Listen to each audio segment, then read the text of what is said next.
The views expressed on the Nova Society are those of the panelists and guests and do not necessarily reflect the views or opinions of the Phoenix Research Institute or any institution which any panel member is associated. I'd like to welcome everyone back to the Nova Society. I'm your host, Dr. Brooklyn Ann Weldon, and I'm here with my panel, Dr. Scott Gershwer and Dr. Mark Bound. Today we will be answering listener emails, and again, we have some marvelous questions coming in.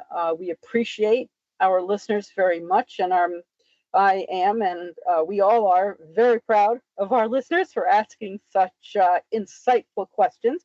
And today we have an insightful question from Stacy, who lives in Clemson, South Carolina. And Stacy, Go Tigers. Very good. Go Tigers. Yep. Stacy asks, has social media become the new public square or a digital echo chamber? Are platforms like X, formerly Twitter, TikTok, and Threads enhancing or eroding democratic discourse? How do algorithms shape political awareness and activism? Should tech companies be held accountable for misinformation and polarization? Excellent questions, Stacy. Gentlemen? All right. So first, I'm going to start this off to Stacy, who lives in Clemson, which is only about 40 minutes from me. I've been to Death Valley. I've been to a Clemson game. Yeah, that's what they call the Clemson Stadium. Anyway, when I first moved down here, one of the first questions I was asked are you a Tiger or a Gamecock? I said, I don't know what that means. And they said, well, are you Clemson or South Carolina? And I said, well, wait a minute, why would anybody in South Carolina root for a team in Arkansas? I truly believed in the beginning that Clemson was in Arkansas. I did not know that it was in South Carolina. And I got some really dirty looks for that. But that's a huge rivalry here in South Carolina. So I'm just going to make an assumption. Most people who live in Clemson, South Carolina, go to Clemson. So I'm going to make the assumption that Stacy goes to Clemson. Platforms like X, Twitter, yeah, all that stuff, they are really, some would say they're giving a platform to discourse, but I would have to say that because they are unmonitored for facts, and we're so afraid to fact check, I truly believe that it's an erosion, because now there is so misinformation out there, and it's not only misinformation, disinformation, and malinformation, and we have to truly understand the difference between the three. Misinformation is you get it wrong. It happens all the time. Oops. And usually you go back and correct it. Disinformation is you are presenting incorrect information to basically, influence somebody to think the way that you want them to. And then malinformation is, again, like disinformation. You know it's wrong. The information is wrong. You're presenting it out there, and you're presenting it out there to move your own agenda forward and to basically cause harm. That's malinformation. And we have to understand that those are three different things that exist in today's discourse. And it's made civil discourse almost impossible. And I think that these threads, FX or whatever the heck it's called this week, I don't think that it serves a purpose when we're talking about political awareness or activism, because of all the bad information is out there. So the algorithms, once again, all they do is they learn, and they learn from what you click on. I just bought a brand new set of golf clubs last week. Yay me. I have now, when I go on to Facebook to see the grandchildren and stuff, I see advertisements for that same set of golf clubs that I just bought. I'm like, wait a minute, I've got one set. My wife will kill me if I was to buy a second one, so we're not going to be doing that. It's algorithms are basically meant to sell you something, even if it's an idea. And we have to remember, it's not just selling you the golf clubs I just bought. It's selling you the idea. And that's what algorithms do. So I'm going to take a slightly different tactic. I'm going to tell you a story too. Oh, that I don't think I've told here before. When my son was, 5 years old, we would get him these little stuffed animal dolls called Webkins. And on a Webkin, what you had was a code, right? And if you bought the Webkin, you got a code, came on a tag on the Webkin. And he would sit in our living room on the computer. We kept it nearby so we could see what he was doing on it. and he was on the Webkins site in the clubhouse, and he said one evening he said to me, "Hey, Dad, in the clubhouse they've got a pool table. You want to shoot a game of pool?" And I said, "Sure." And we started shooting 8-ball, and I was showing him how to adjust the stick and where to hit it on the ball, low, high, left or right, straight on. And we were having a really good time, shooting 8-ball. And my wife called him in to take a bath. So he got up and left, and I was sitting there, and I said, I guess I'll just finish out the rack. And so I was shooting, and all of a sudden a little window popped up, and it said, "Hi, would you like to shoot a game of pool?" And I wrote back, "Yeah, sure." And we start playing, and I'm like mopping the floor with him. And a little window pops up, and he says, "Wow, you're really good." And all of a sudden, I realized that he thought I was another 5-year-old instead of a 35-year-old who had been shooting pools in bars since I was 18. And I was like, "Oh yeah, I gotta go. My mom's calling me for a bath," and I got out. But here's the thing about that: you don't know who's out there. You don't know who you're talking to. And social media. The biggest problem that I have with social media is that I look at it all the time. I look at mostly Threads and Blue Sky, I guess it is sometimes, but mostly Threads now. I used to use X, and I do miss the porn that was coming over on X since Elon Musk started throwing it out there. But I had to get off X because it was just too crazy, and now Threads is getting kind of crazy. But the best part about it was you could get the news before the news media could get it, because somebody with a cell phone could give you the news. And I remember when Notre Dame was on fire in France, there were people who were putting it up on Twitter before the news media even could get there. And it's good to get the news as quickly as you can and know what's going on. Like today, there was a shooting in an army base in Georgia, I believe, right? 5 soldiers were shot. I don't know what the update is on that, but you just kind of want to know what's going on out there, and social media was good for that. But what it's not good for is forming or discussing things like public opinion, because you don't know who the other person is. You don't know, these are bots that are run by the Russian government, the Chinese government, the Iranian government, governments all over the world. They can flood your inbox with all kinds of, or the social media chat or whatever is going on. They can flood it in seconds with thousands and thousands of replies and stuff like that. And you don't know who you're talking to. So really, what's the point? Yeah. And so for that reason, I don't think it's a good public square. I think it had potential to be that, just as television had potential to be an educational tool, but that's not what we were looking for, and that's not what social media is now. So you're gonna have to find your global public square somewhere else. I don't think it's on social media at all. No. And yes, tech companies should be held accountable. There's no doubt about it. But one of the things that we're very bad at here in the United States, and as a society, is number one, electing presidents, obviously, and number two, the second thing is holding accountability, holding especially the powerful accountable. And as Scott says, the problem with the social media, you don't know who you're talking to. You have no idea. And you could be talking to a 5-year-old, which is scary if they're making more sense than you are. It's just very difficult. It's so disconnected. And even in we do this over Microsoft Teams. We do the sessions over Teams where we can actually see each other. But even today, with the new AI generated stuff that can come out there, you don't even know if you're looking at the person that's actually across the, on the other side of the conversation with you. So yeah, I think that it does shape our awareness, not for a good thing. I think that it does. Does it shape our activism? I think it does, because we have a tendency to believe the crap that we're hearing.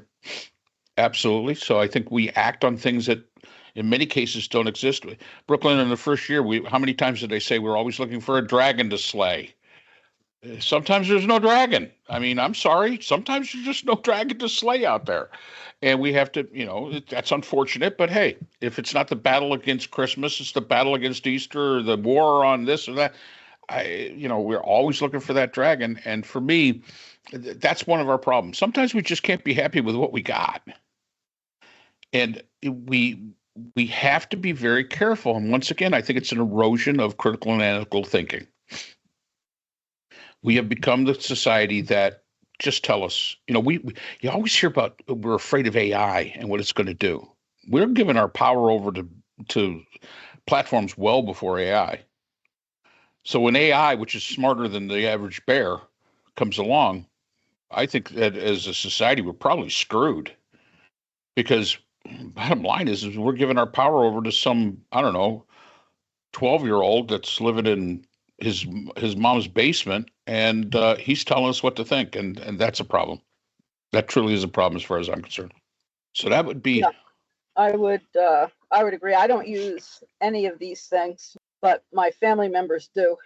The moment, Scott, you began to speak and tell your story, I was put in mind of, I believe this happened, I want to say in Australia, where a young girl, early teens, and this happened some time ago. I don't know, 10 years ago at least, I think. I'm not sure. I don't remember her name.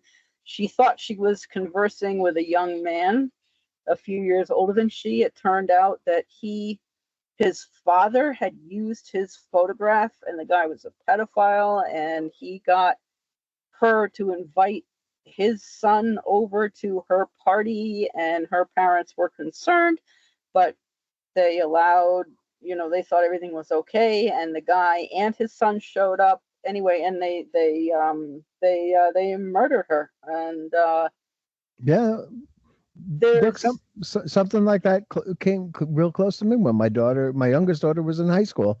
She said, "Dad, I hope you don't mind, but I'm inviting this guy, my boyfriend, to stay with us for a week."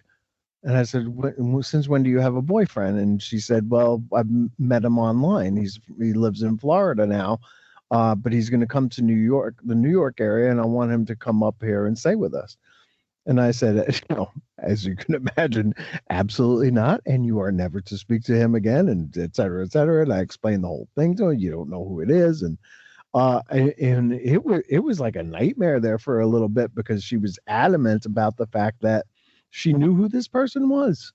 And I said, there is no way you know who this person is, you're going to have to go out and get a boyfriend the old fashioned way. But, but yeah, I mean, there's a lot of scary stuff on the internet, and you just don't know who the other people are. So I don't know. Form your opinions, dialogue with people. Even that is kind of fraught. This is a hard story, but I was on Facebook with a bunch of friends, and it turned out that there was a young guy who went to the school that I teach in person at, had spoken at a Nazi rally. He lives in the next town over, and I didn't know who he was or anything. And I was teaching a public speaking class, and one of the lessons that I teach in public speaking is how to deal with a hostile audience. And I said, you know what, this would be an interesting experience. And I asked my chairperson if I could invite the young man to speak in my class and take questions about what his topic is. And she said that I don't think that's a very good idea. So I dropped it. I didn't do it.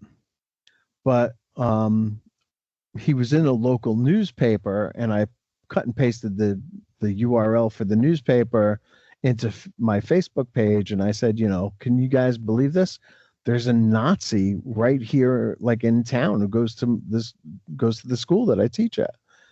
And it led a whole bunch of my friends, older guys, to start doing lines from the Woody Allen movie Manhattan, where Woody Allen finds out that there are Nazis marching nearby, and he says, we got to get a bunch of bricks and baseball bats and go down there and really show them a thing. And somebody says, well, there was a devastating article in the New York Times about it. And Woody says, yeah, I mean, it's great to have an article in the New York Times, but when it comes to Nazis, baseball bats and bricks and stuff like that sends a much clearer message. And we were just doing the lines from it, just kind of joking around. And a former student of mine was on Facebook, saw these lines, didn't know they were from the Woody Allen movie, right? Didn't understand them, and reported me to the school, to the dean of the school, saying one of our professors is going to beat up a student here. And I had to explain it to them. I said, no, that was not at all what happened. We were just doing lines from a movie. And this kid has never seen this movie because it came out in 1980, and his parents didn't even know each other then. And he has no context to understand the conversation that we're having. And without context, very often it's really hard to understand, what's actually going on. And he, the student apologized to me for it, said I really got the wrong idea. And I said, well, I think it's probably best that we're not Facebook friends. And I never have agreed to have Facebook friends from my classes again, because there are still a few that are on there, but for the most part, we're of a different generation. We have different contexts. We have different experiences, and it's sometimes too hard to explain to people, what's going on. So I think that, we're best off having conversations with one another, and, getting out of our bubble, I think, is really important. Getting to know other people, as distasteful as it might be. And it is, but that's really the only way that we're ever going to understand one another and see things through the viewpoint that other people have, is by face-to-face discourse, not social media. Yeah, and and just to put out the point there, before we started this, we were talking a little bit about Microsoft Copilot, and you can ask questions. And again, and I encourage all listeners to go out there, and if you have Copilot, type in the Nova Society podcast and see what it says. And it's very interesting. Brooke, actually, you're going to like this. So it first starts with me. It says, I'm the founder. My background is academic and political analysis with a focus on law, education, and public policy. Okay, I guess I can go with that. My style is direct, analytical, and often the voice guiding the episode structure. Fun fact, here's the fun fact about me. He is known for engaging directly with listener emails and challenging misinformation. Now we move on to Brooklyn. Here we go. Brooklyn. Roll, you are co-host and contributor. Your social science, your expertise is social sciences and cultural analysis. Your style, you're going to like this, Brooke, thoughtful and empathetic, often bringing a humanistic lens to political topics. I like it. And then we got Scott Gershwer, Dr. Scott, he's co-host, and we have his focus is political theory and historical context. His style is scholarly and sharp. Often providing historical parallels and legal insights. So my comment would be to all listeners, that's what I would like to know, and please write in and let me know if when you put this into Copilot, if you get the same results I get that it brought to me. Is it, and so was this a matter of, an algorithm telling me what it thought I wanted to hear? Or is it going to tell you something totally different? And I wish that would happen if we had somebody that agrees with us here on the podcast to put it in, and somebody that doesn't agree with us on the podcast. But to Scott's point about this, and probably the reason I brought this up is, if you're listening to us and you're hearing us in real time and making up your own mind, does what Copilot tell you actually reflect what you think of the three of us and show. And I think that's an interesting little experiment. I'm really hoping that somebody writes in next week and lets us know if their examination through Copilot, or if you want, try ChatGPT or any one of the other AIs, type it in and let us know what it says. Please put it in an email. I'll read it, and we'll do an entire episode onto that, because I think it's a very important thing where I want to know, is it telling me what it thinks I want to hear? Or is it telling me what it is actually, what exactly exists? So please. Yeah, they could think I'm weak and pathetic. No! Thoughtful and empathetic. No, but seriously, I mean, people who are empathetic and compassionate can appear to those who are aggressive and hostile to be naive and weak. Oh. Okay. So, yeah, certainly. Man. Oh, yeah. And a pushover. Certainly. So we'll see. That would be very interesting. Yeah. Very good. So thank you. Thank you, Stacy, for your question. We appreciate it. And we would love to hear more from all our listeners, what you think about what the Microsoft Copilot, if you have that on your device, what that says and what you think. Do please write in. We'd love to hear from everyone. And if you are not yet subscribed, do so, please, on your preferred platform. It is free. We appreciate the support. We're in our 4th year now. That's correct. Yes. So we will be here, and we hope that you will be here. So thank you for spending time with us on the Nova Society, and we'll see you next time. The Nova Society is a production of Nova Society Media, a division of the Phoenix Research Institute. We'd like to thank our production partners, Buzzsprout, who hosts the Nova Society, Audacity, our editing partners, Apple iTunes, the largest source of podcasts and music on the internet, Spotify, the most popular platform for the Nova Society, and iHeartRadio, your source for all things music and podcasting. The Nova Society is available on all of these and other quality platforms listed in our description. We'd also like to thank all of our listeners. Without your support, the Nova Society would not be possible.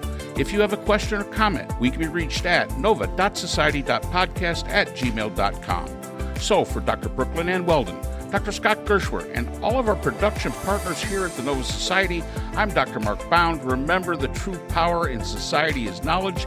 Thanks for listening, and we will see you again next time. We'd like to thank our sponsor for this episode, the Journal of Interdisciplinary Conflict Science. The JCIS is an open journal for upcoming scholars. The JCIS is currently accepting article submissions on an ongoing basis. The JCIS is a publication of NovaWorks, a scholarly depository at Nova Southeastern University. A link to the journal is in our description.